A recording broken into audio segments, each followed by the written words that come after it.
사회 문화 분야의 그 글읽기 부분입니다. 자, 그런데 먼저 사회와 문화 분야, 이 글읽기란 어떤 건지 한번 볼까요? 자, 먼저 위에는 지금 사회 문화 분야에서 인간 사회에서 일어나는 어떤 다양한 사회 현상을 다룬 글이나 당대 여러 문화 현상을 다룬 글을 우리는 문화 분야라고 할 거고요.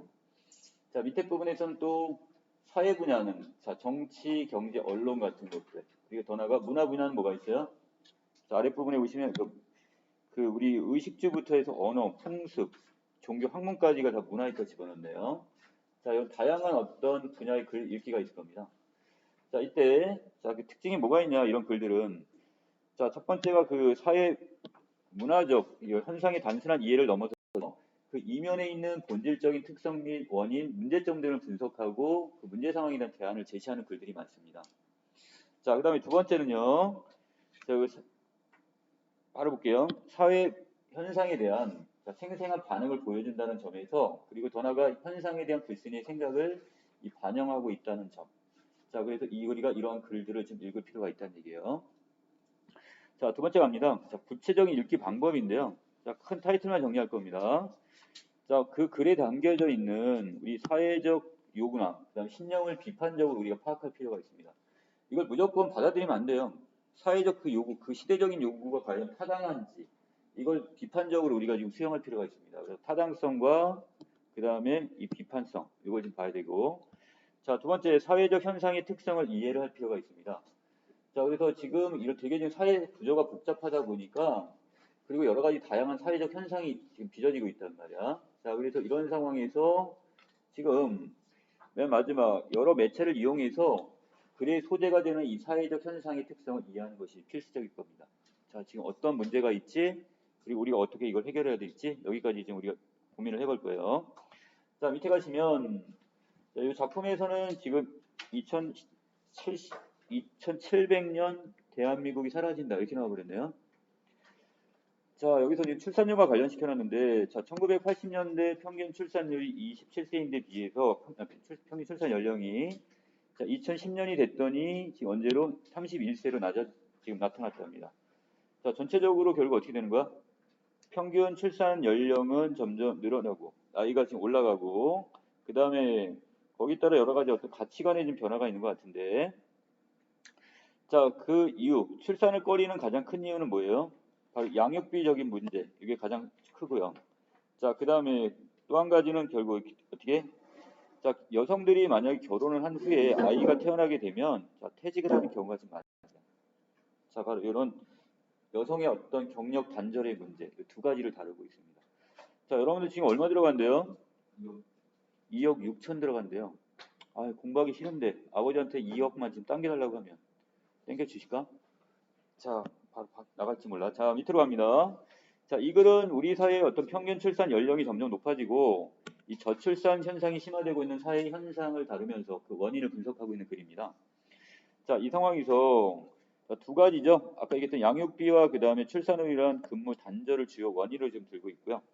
자, 그래서 이걸 여러 가지 매체를 활용해서 자, 여기에 대한 글쓴이의 주장을 지금 이해를 해야 되겠고요. 그래서 현대 사회에서 출산 및 양육과 관련한 사회 제도의 문제나 개선 방안은 없는지 살펴볼 필요가 있을 겁니다. 자, 또 한 가지. 자, 이것을 역사적 인물이나 사건의 사회 문화적 맥락을 비판적으로 지금 이해할 필요가 있는데요. 자, 이 당시에 이 글이 쓰여진 당시 사회의 맥락을 먼저 고려를 해야 될 것 같아요. 그 맥락을 이해하지 못하면 오늘날의 관점에서 무조건 지금 이걸 해석하다 보면 자, 어떤 부당한 어떤 비판, 자, 이것이 올 수도 있습니다. 자, 그리고 그때적 상황과 지금의 상황은 다르기 때문에 반드시 그 사회적 맥락, 사회 문화적 맥락을 고려를 해라. 자, 이렇게 보시면 되겠고. 자, 가봅시다. 근대 감옥의 원리와 사회라는 미셸 푸코의 작품인데, 자, 지금 간략하게 내용을 요약하면, 자, 예전에 그 복리주의자인 벤담이라는 사람이 있는데, 자, 이 영국의 철학자가 지금 원형 감옥인 바로 이 페놉티콘이라는 것을 제안을 합니다. 그게 결국 현실적으로 이루어지지 않았지만, 자, 그런데 그리고 나서 그것이 현대 사회로 왔는데, 자, 그것은 이 페놉티콘의 어떤 이런 일만 감시 이런 체제는 지금까지도 어떻게 계속되고 있다. 자, 가장 그 일례가 CCTV 같은 걸 예를 들면 여러분들은 지금 학교에서 집에서 학교까지 갈 때 많은 CCTV에 노출이 되는데 여러분들은 그 사람들이 여러분을 감시하는 거는 볼 수 없죠. 그러니까 그런 것처럼 뭔가 우리 사회 자체가 이런 원형 감옥처럼 뭔가 감시의 어떤 이러한 체제에 갖춰져 있는데 그리고 우리는 또 그거를 어떻게 해요? 당연시합니다. 그리고 또 그것을 어떻게 거기에 종속되고 말아요. 바로 이런 문제점을 지적한 글이에요. 자, 갑니다. 처음 부분. 자, 벤담의 페놉티콘. 자, 이거 다른 말로 일망, 감시, 감옥. 자, 일망이라는 건 뭐야? 한눈에 감시를 할 수 있는 감옥이다 이런 뜻입니다. 자, 어디로 가냐? 157쪽 그림으로 바로 좀 가볼게요. 자, 아래쪽 내려가시면 바로 요겁니다. 자, 밖에서 봤을 때 원형의 형태로 지금 이런 건물이고요. 자, 그 안에 지금 뭐가 있어요? 하나의 자, 이렇게 큰 저기 감시탑이 하나 있죠? 자, 이게 감시탑이 되는데 자, 그러면 요 하나 안에 있는 이 창문처럼 보이는 이분들은 다 뭐가 되는 거야? 다 여기 있으면 수감자들을 이렇게 하나씩 여기다가 다 수감을 하게 됩니다. 자, 그러면 자, 여기 좀 특이한 건 뭐냐면 유리창이 앞과 뒤에 다 뚫려 있어요. 자, 그러다 보니까 햇빛이나 들어옴으로써 어떻게 되겠어? 자, 여기 있는 감시탑에서는 한 사람이 앉아가지고 자, 이곳에 한 사람이 앉아가지고 여기는 이 사람들을 다 관리가 가능하죠. 자, 문제는 또 이 감시탑에 있는 여기는 조명이 어둡습니다. 이 수감자들은 지금 자기를 지켜보고 있는지 안 지켜보고 있는지 이것도 몰라요. 그래서 어떻게 늘 불안에 떨 수밖에 없죠. 그래서 어떻게 마음대로 어떤 자기 저기 할 수도 없고 자기 행동을 할 수도 없고 자 그리고 또 한 가지 여기 각각 지금 한 칸에 한 사람씩이 뭐가 들어가는 거야? 수감자들이 들어가 있기 때문에 다른 사람과도 어떻게 돼? 통제가 격리가 돼 있는 상태가 되는 거죠. 자 이런 것들 일만 감시. 자, 한 사람이 앉아서 한 곳에 앉아서 여러 사람을 다 한번에 감시할 수 있는 체계, 이거 일만 감시 체계, 다른 말로 페놉티콘 이렇게 이야기를 합니다. 자, 보면 다시 갑니다.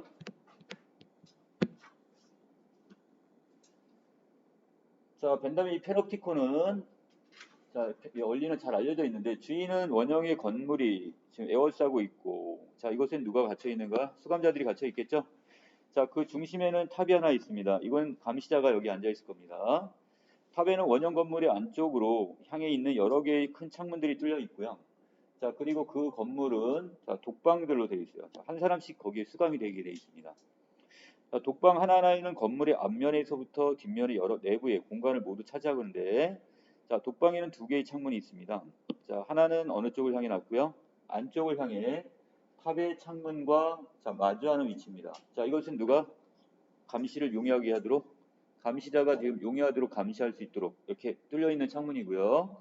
자, 또 다른 하나는 어느 쪽을 향해 바깥쪽에 있어서 빛이 독방에 이렇게 구석구로 스며들 수 있게 만들어졌어요. 따라서 자, 중앙의 탑 속에서는 자, 이 감시인을 한 명 배치하고 각 독방 안에는 광인들. 광인이 뭐야? 자, 어떤 미친 사람이나 또 병자나 죄수나 노동자나 심지어 학생까지 가둘 수 있네요. 자, 여러분도 여기 갇힐 수가 있어.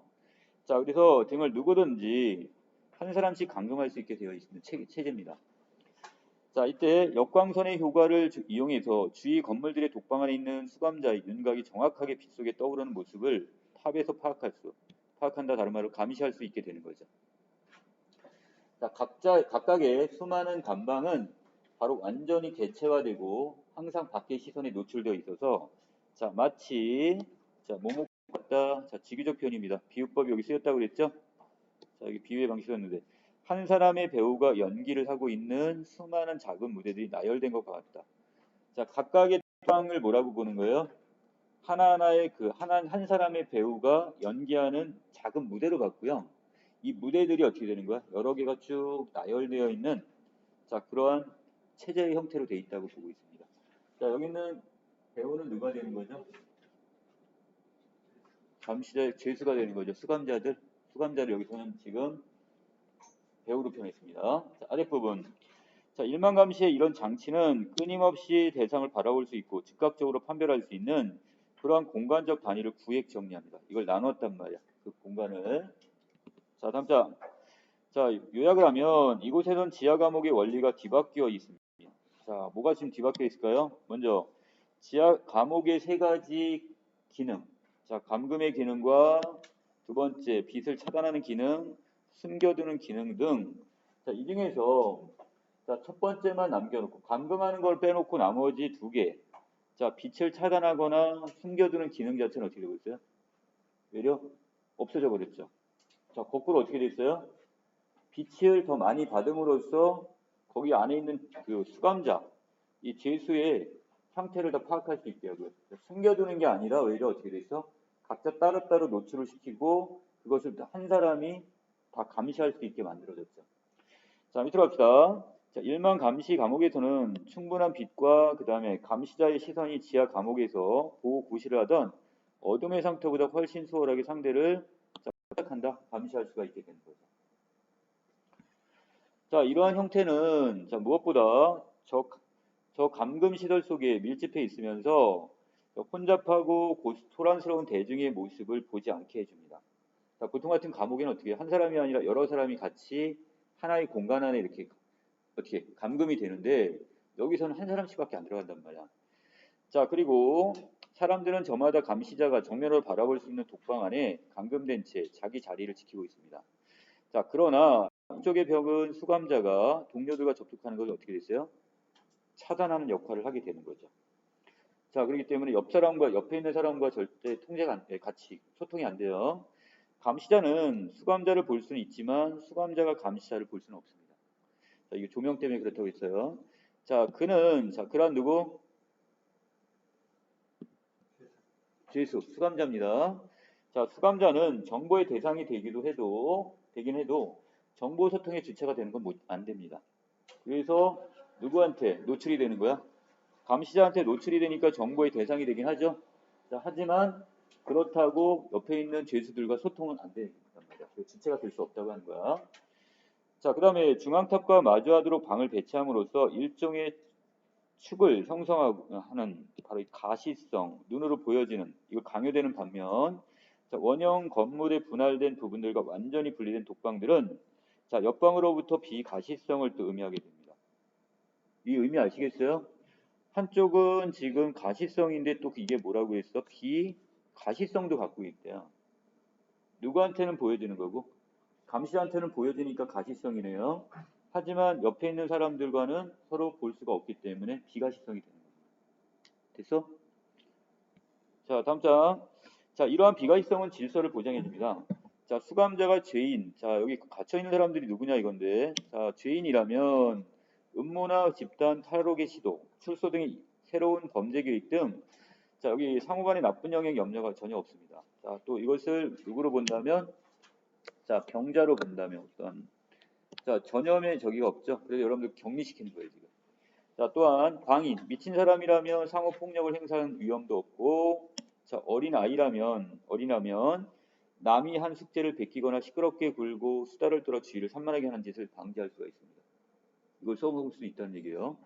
자, 밑에 노동자라면 구타나 절도, 공무의 위험을 막아주고 작업의 지나 불안전한 마감 작업 등 자, 여러 가지 문제를 또 막아줄 수 있네요. 자, 결국 전체적인 속성입니다. 바로 밀집한 군중들, 다양한 교환이 이루어지는 장소나 또 집단적 효과로서 혼합되는 개인들, 이러한 군중의 상태는 소멸돼 버리고요. 자, 어떤 상태로 바뀌어 버려요? 분리된 개인들의 집합. 자, 각 개인들은 자, 칸막이에 의해서 다 나눠져있기 때문에 분리가 되는 거죠. 그러면서 그 원형 감옥 전체 안에 집합이 됩니다. 집합 하나하나의 원소가 되는 거죠. 자, 감시자인 간수에게는 군중 대신 숫자를 헤아릴 수 있고 통제가 가능한 개인들로 바뀐 것이고요. 자, 수감자 입장에서는 격리되고 주시되는 고립된 상태로 대체가 됩니다. 자, 넘길게요. 자, 1호부터 일반 감시 감옥의 효과가 생겨나는데 자, 이게 뭐냐? 자, 우리가 한눈에 이렇게 감시를 할 수 있다 보니까 자, 감금된 자는 자, 권력의 어떤 자동적인 기능을 보장해주는 자, 이런 가시성의 지속적이고 의식적인 상태로 이끌려 들어갑니다. 자, 자기가 늘 그 뭔가에 의해 감시를 당하고 있단 말이야. 자, 그리고 난 누구한테 지금 감시받고 있어. 늘 자기의 행동을 조심할 수밖에 없는 것. 자, 이걸 내면화시킨다 이렇게 얘기해요. 자, 감시 작용을 중단하더라도 그 효과는 계속됩니다. 권력의 완성이 그 권력 행사의 현실성을 점차 약화시키게 돼요. 자기가 뭔가를 하려고 하는 것을 어떻게 되는가? 못하게 이걸 약화시킨단 말이야. 자, 아랫부분 그 의미를 다시 이렇게 정리해놨어요. 자, 감시 시선 이 자체가 내면화되면 실제로 감시 권력을 행사하지 않았는데도 자연스럽게 감시를 당하는 것처럼 자기가 행동을 할 수밖에 없어요. 이걸 위에 있는 권력의 완성이 결국 그 권력 행사의 현실성을 점차 약화시킨다고 표현했어요. 이해되시나요? 뭔 말인지?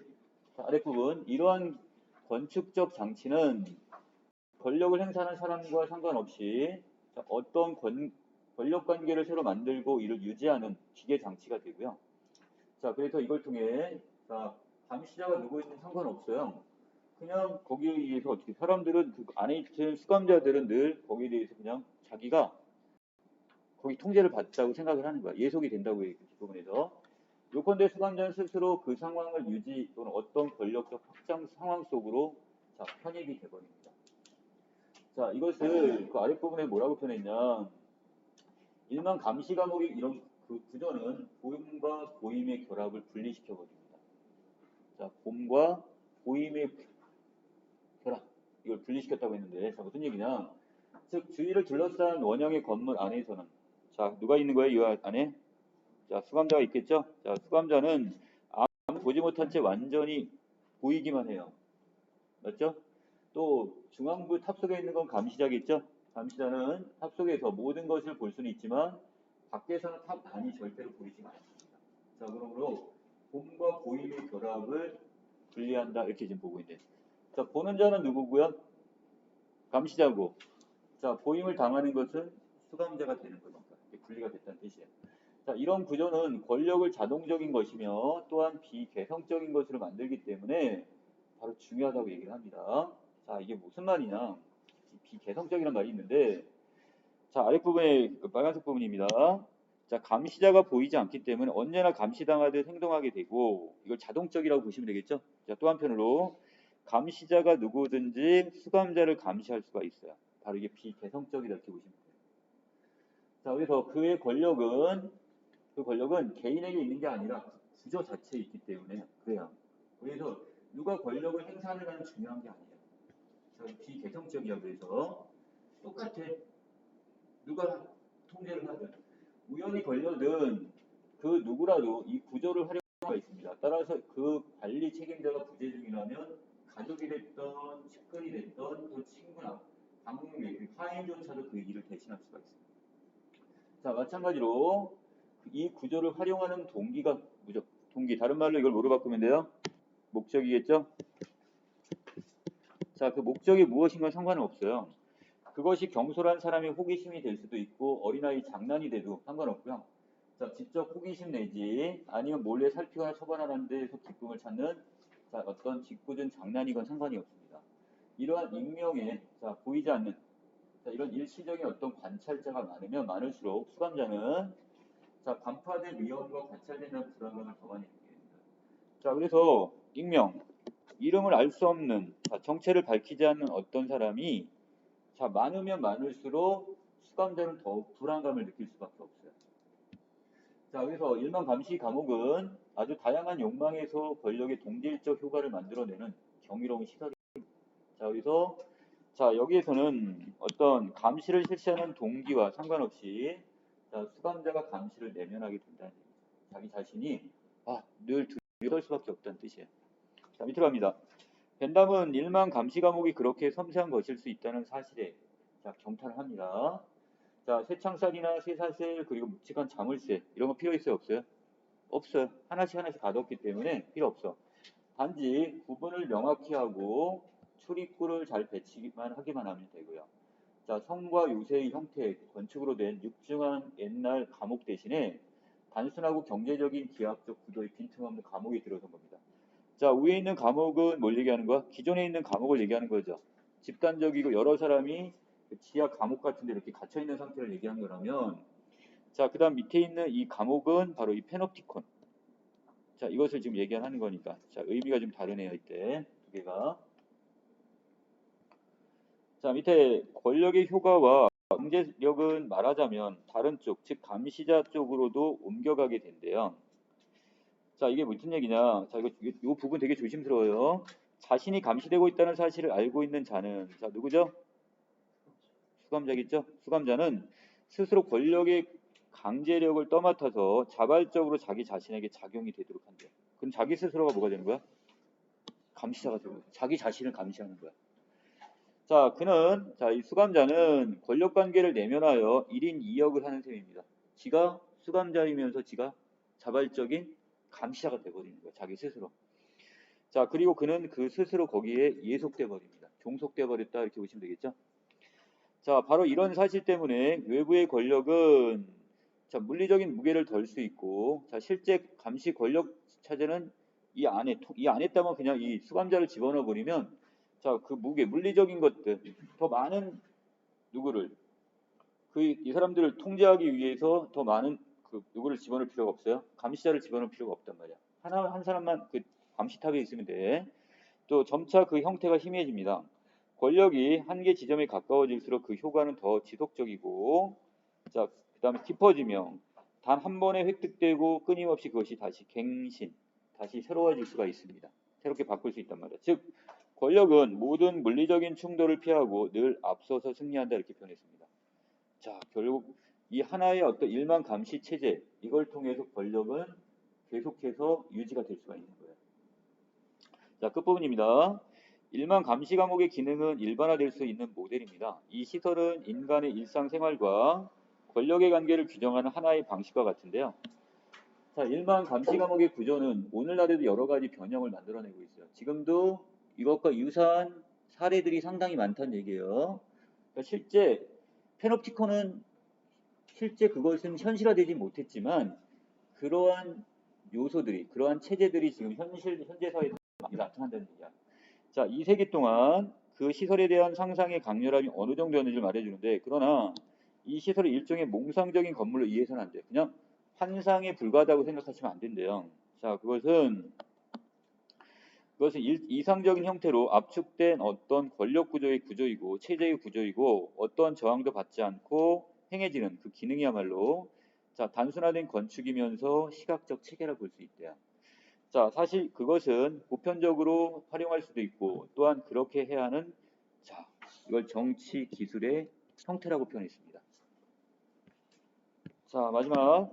자, 이것은 정해진 공간에서 일정의 수에 인간을 감시하는 모든 시설에 적용할 수 있어요. 자, 아래 보시면 그 CCTV를 예를 들었네요. 이 구조가 적용되는 모든 것은 여러 가지 방식으로 권력을 완전하게 행사할 수 있게 되는데요. 왜냐하면 우선 그 구조는 권력 행사의 대상 수요를 증가시키면 권력을 행사하는 측의 수요는 줄어든답니다. 자, 이 관계 잘 기억해 놓으세요. 권력 행사 대상의 수요란 결국 수감자들이죠. 또는 감시를 해야 될 대상들이란 말이야. 이게 많아지면 많아질수록 권력을 행사하는 측의 수요는 적어도 돼요. 그럼 결국 권력을 어떻게 하는 거야? 많은 사람이 아닌 소수의 권력자가 이것을 어떻게 되는 거야? 다 틀어지게 되는 거죠. 자, 이러한 특징 때문에 구체적 무력을 쓰지 않고도 자, 자발적으로 소리 없이 운영이 되면서 그 효과가 서로 연쇄적으로 나타나는 하나의 체제를 구성할 수 있습니다. 자, 또한 건물과 기하학적 배치 외에 다른 어떤 물리적 수단을 쓰지 않아서도 개인에게 그 구조가 직접 작용할 수 있기 때문이기도 하다고 했습니다. 상당히 무서운 거예요. 어디서 누군가가 나를 계속 지켜보고 있어요. 이런 경우에 그것이 결국 뭐야? 그 데이터들이 모이면 그것이 하나의 권력이 되는 거예요. 내 하루의 일과가 그 보이지 않는 눈에 의해서 통제를 받고 있다고 생각해 보세요. 그럼 나는 어떻게 되는가? 내가 여기로 지금 그걸 피해서 달아났는데 그쪽에서 나를 또 지켜보고 있고 나 동선을 다 파악하고 있다는 거죠. 똑같아요. 자, 밑에입니다. 글의 종류 주장하는 글인 논설문이었고요. 자, 설명적인 묘사 분석적이라는 얘기 있었고요. 자, 이 작품에서 주제 일만 감시 감옥의 원리와 그 다음에 권력의 작동 방식은 밀접한 관련성이 있다 이렇게 얘기를 합니다. 자, 어떻게 보면 이 권력이 작동하는 원리는 상당히 추상적인 개념일 거예요. 근데 이것을 바로 이 관리의 방식과 구조와 관련시켜서 페노티콘과 관련시켜서 설명을 했고요. 자, 지하 과목과 일반 감시 과목, 이 페노티콘의 공통점, 차이점, 이걸 지금 밝혔습니다. 자, 아랫부분, 자, 요거 구조입니다. 가운데 누가 있고요? 수감자가 있고, 나머지 수감자들은, 아니, 감시자가 있고, 그 다음에 나머지 수감자들은 각각의 칸에 이렇게 갇혀져 있는 그런 상태입니다, 공간에. 자, 그 다음에 일반 감시 과목의 설계자는 누구? 자, 벤담이었고요. 그 다음에 이 용도는 죄수들, 이것을 원래 효율적으로 감시하기 위해 만들어진 구도고요. 보완해낸 거. 자, 그 다음에 이 특징이 두 가지가 있네요. 빛이 일단 충분히 들어와야 되고 수감자를 수월하게 포착하고 감시할 수가 있어야 됩니다. 자, 이 효과는 뭐가 있냐? 자, 이걸 통해서 수감자가 자동적으로 자신을 감시 대상으로 내면화시키고, 자, 그 다음에 이런 것이 지속되는 현실을 자연스럽게 받아들이는, 이거 아까 우리 예속화라고 했어요. 자, 전체적으로 그런데 글의 주장의 타당성도 어떻다? 그냥 지나치게 사회 구성을 수동적으로만 봤단 말이에요. 이 면에서 타당성이 부족합니다. 두 번째, 관점의 공정성 부분에서도 자, 사회 자체를 그냥 과목으로 본다는 것은 너무 부정적으로만 본 거죠. 자, 관점도 부적절합니다. 세 번째, 자료의 적절성 부분인데, 자, 이것도 마찬가지. 자, 여기서 뭔가 구체적 자료들이 많이 제시되어 있지 않다 보니까 내용 파악이 조금 어렵습니다. 적절성도 좀 떨어진다 이렇게 보시면 되겠네요. 자, 아랫부분에서 자, 일반 감시 과목의 기능은 일반화될 수 있는 모델이라고 했는데, 자, 이것은 결국 우리의 일상생활에서 존재하는 모든 권력 관계를 효과적으로 설명하는 일반 모델의 기능을 할 수가 있다는 얘기예요. 자, 그 다음에 2번은 잘 좀 기억해 놓으세요. 자, 여기서 각각 일반 감시 과목을 우리 현대사회로 봤고, 과목은 현대사회, 감시자는 바로 권력자, 그리고 더 나아가서 수감자는 바로 일반인들이 여기 해당이 될 수가 있는 겁니다. 이렇게 대응이 되네요. 자, 위에 부분에서는 비디오 카메라나 이런 것들에 의해서 우리가 노출이 되는 거니까 자, 어떤 문제점을 지적했죠? 자, 여러 가지 자, 문제점을 의회에서 제시를 했고, 자, 거기에 따라서 그런데 앞에 또 아랫부분에서 이것에 자, 뭐도 있다고요? 자, 긍정적인 면을 또 제시했습니다. 자, 이거 나눌까요? 문제점, 자, 부정적인 측면도 있고, 자, 거기에 비해서 자, 뭐도 있다고요? 또 이하 부분에서는 이렇게 나눠가지고 긍정적인 면도 있답니다. 자, 왜?